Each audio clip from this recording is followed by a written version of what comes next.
പമ്പാതീരത്ത് നടക്കുന്ന ആഗോള അയ്യപ്പ സംഗമം നാളെ വേദിയടക്കമുള്ള എല്ലാ ഒരുക്കങ്ങളും പൂർത്തിയായി. രാവിലെ 9:30 പത്മശ്രീ കൈതപ്രം ദാമോദരൻ നമ്പൂതിരിയുടെ പ്രാർത്ഥനയോടെയാണ് പരിപാടിക്ക് തുടക്കമാകുന്നത്. മുഖ്യമന്ത്രി പിണറായി വിജയൻ പരിപാടി ഉദ്ഘാടനം ചെയ്യും. ദേവസ്വം വകുപ്പ് മന്ത്രി VN വാസവൻ അധ്യക്ഷത വഹിക്കും. Thiruvithamkoor Devaswom board president PS Prashanth പരിപാടിയിൽ സ്വാഗതം പറയും. 3 സെഷനുകളായാണ് ചർച്ചകൾ സംഘടിപ്പിക്കുന്നത്.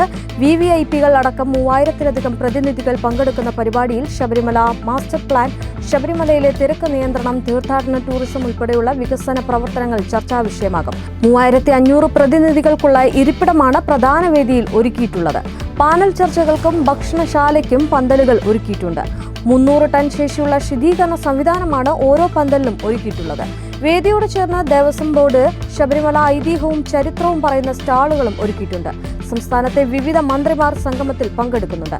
തമിഴ്നാട്ടിൽ നിന്ന് PK ശേഖർ ബാബു, പളനിവേൽ ത്യാഗരാജൻ എന്നീ 2 മന്ത്രിമാരാണ് പങ്കെടുക്കുന്നത്. സംഗമത്തിന് എത്തുന്നവർക്കുള്ള താമസ സൗകര്യത്തിനുള്ള സജ്ജീകരണങ്ങളും തയ്യാറാണ്. ആഗോള അയ്യപ്പ സംഗമത്തിൽ പങ്കെടുക്കുമെന്ന് വ്യവസായി ഗോകുലം ഗോപാലൻ പറഞ്ഞിട്ടുണ്ട്. ശബരിമലയുടെ വികസനമാണ് ലക്ഷ്യം. മതസൗഹാർദ്ദം കാത്തു സൂക്ഷിക്കുന്ന അയ്യപ്പ ക്ഷേത്രം ഇന്നത്തെ ഇന്ത്യയിൽ അനിവാര്യമായ ഒന്നാണ്.